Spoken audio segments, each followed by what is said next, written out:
This past Sunday, as the sounds of a morning church service floated over the walls of the presidential compound, I asked President Mengistu to respond to that skepticism and to other questions about where his regime has been and where it is headed. He spoke in Amharic. Mr. President, welcome and thank you very much for being with us today. May I say how happy I am to have had this opportunity of meeting you here this morning. Mr. President, the widely held view perpetuated by reports in the media is that this war has your government up against the wall. Is that wrong? This situation in the north, this fighting, is a situation we inherited. It's not our creation. One should ask as to what the origin of this is, what is the genesis. Of course, the purpose of the revolution was to provide a solution to the problem in the north, of this long-running struggle in the north. And immediately on the triumph of the revolution, we approached the dissidents in the north. They asked us to recognize their right to secede from Ethiopia. How can a government representative of the Ethiopian people allow this demand? And to allow the secession of this part of Ethiopia would be really to commit a national suicide. We did not want to do that. This is an endemically drought-stricken area in our country, and we have been approached by international donor organizations to provide food to them. So we said, okay, food may come through the port of Massawa, and precisely as we're readying ourselves to provide food for the hungry, they tried to encumber international passage. This is the second time they captured the port of Massawa, precisely, timing it with drought situation in our country. But how do you respond to the criticism that both sides are putting military objectives before consideration of starving people, that they, as you say, keep capturing the port and you keep bombing the port and including dozens and hundreds of tons of food gets bombed as you attempt to recapture this port? It wasn't we who first bombed the city of Massawa. It was they, in their effort to capture the port of Massawa, that they have destroyed the port facilities and destroyed the whole city. That this capture of the port of Massawa should come precisely at this very moment, when the port was most needed for the supply of food for the hungry, is something that the international public opinion should have condemned. Why should the international donor community insist on the port of Massawa for the transport of the food there, when there is an alternative route accepted by the United Nations and feasible one? We have used it in the past and we're using it now. So to insist that food must go through the port of Massawa is really an effort to legalize the illegal capture of the port of Massawa, something which we cannot allow. I talked to many people in your country since I've been here, and one, I should say even highly placed Ethiopian told me this: we cannot win and they cannot win.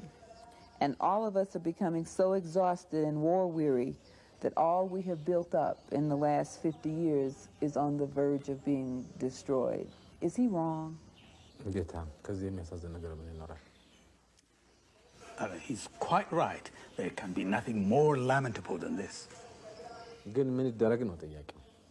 But the question is what to do about it. There are many observers who are saying that the situation on the battlefield has deteriorated to the extent that a military solution is close to impossible. Do you disagree with that?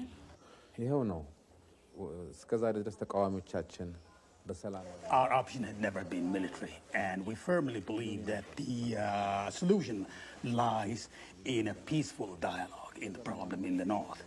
So our opponents never thought that would be forthcoming The most anomalous thing in this, that they have begun to harden their position to become more intransigent.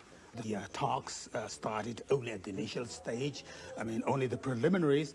The talks got stalled now because they didn't want to continue. So you're saying there are no new elements now in the equation? So there's a new element, and because of their intransigence and inflexibility. The overwhelming impression is of a country that is impoverished, people who are starving, and political forces that don't really care. How do you counter that image? Does that worry you? The perception the world has of Ethiopia is not really the real perception it ought to have, given the mass media and the communication facility. In the first place, let me say we're not fighting only with these people who are directly opposing us. With all the sophisticated weapons and with all the medicines and whatever it needs, where does it get it from? Definitely it must be from forces, strong forces behind it that are providing it. And we're fighting against these forces. Which countries are you specifically referring to? Well, some of these countries have even, far-reaching plans to destabilize some African countries. And it is some Arab countries of the region. Of course, it's not all of them. I mean, some of these Arab countries. Libya. For example, Libya is spearheading this, and others. Some of them are providing arms, and the others are providing funds, and so they are involved in this hostile act in one way or another. But in that connection, there's a whole new concern arising with the Soviets pulling out of Ethiopia and ending its support to you. There are reports that Israel is now stepping in to fill that breach, and that because Israel is stepping in to fill the breach in your country, the Arabs are responding to appeals from the opposition forces. This allegation is entirely baseless. There is no truth in that we're trying to replace the Soviet Union with Israel, and that we have entered into a military pact with Israel. There's absolutely no ground for that.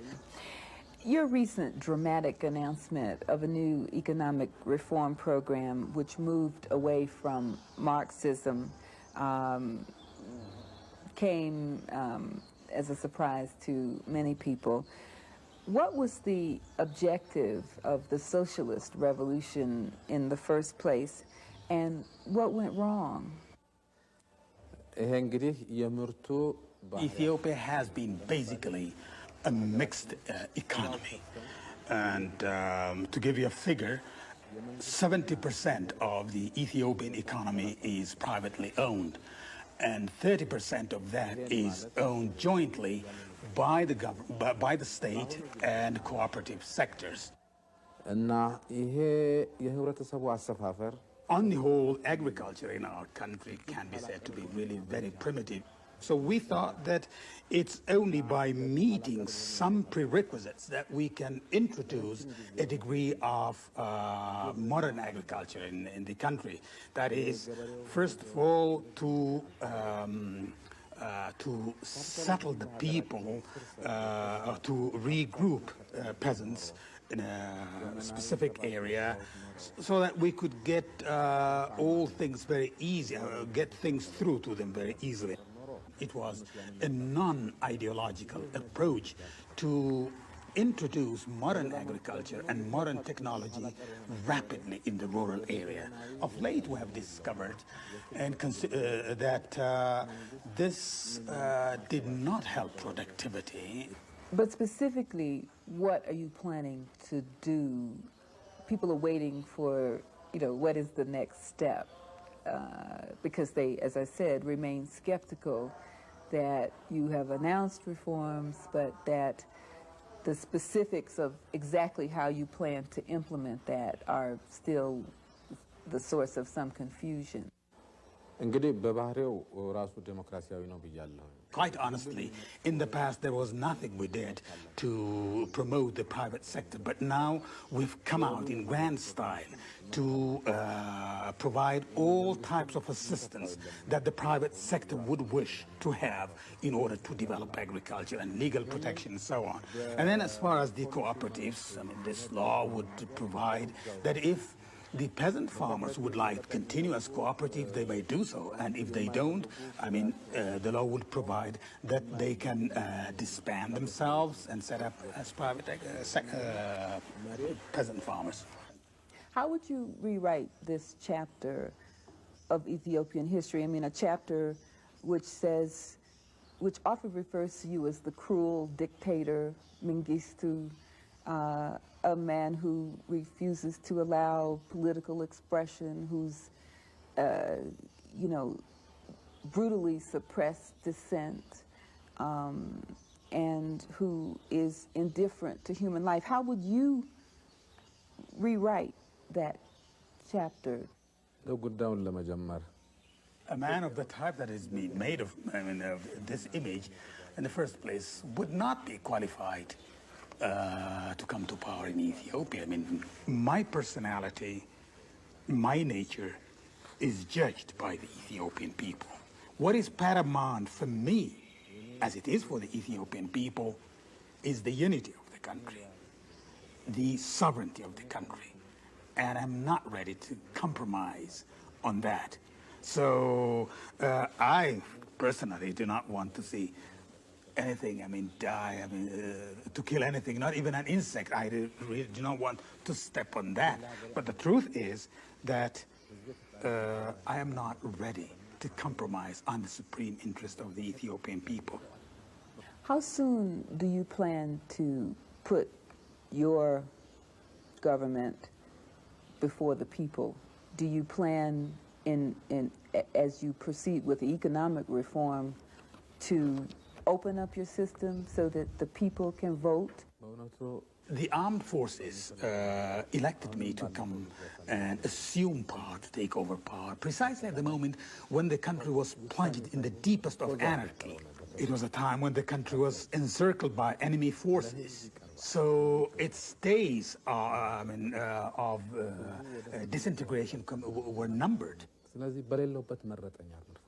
So I was elected to take over power at my absence. መተን ስናበቃ የህዝብ ሀሳብ ነው የጠየቅነው። ምን ደረግ ይፈልጋል? To start off with, we did not set up a military junta, but what we did was, as soon as we came, just to go to the people and find out what they want and to give us a mandate and what they want us to do. So we put ballot boxes everywhere for people to give their views.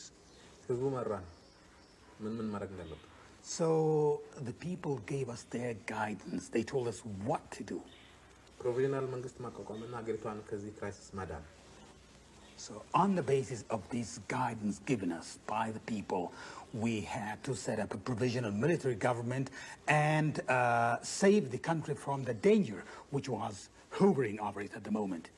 So do you envision any time in the foreseeable future that there will be opposition parties able to contest everyone participating in a process like that? What any genuine Ethiopian must realize is that the unity and the social security of the country is paramount. This is one of the most ancient countries in the world, you know that.